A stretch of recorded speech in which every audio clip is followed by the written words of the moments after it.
Guys আসসালামু আলাইকুম। আমরা এখন ডাটা গাছ শিখবো। দেখেন আমরা কি ছিড়বো বাবা এখন?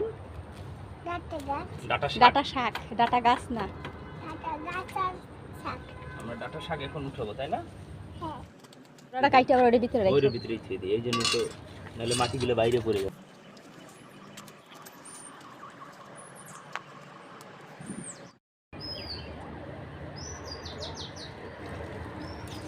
সর্বশেষ মাশাআল্লাহ মাশাআল্লাহ।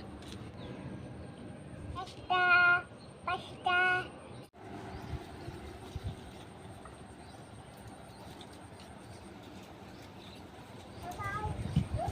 জালি কুমড়া। খান।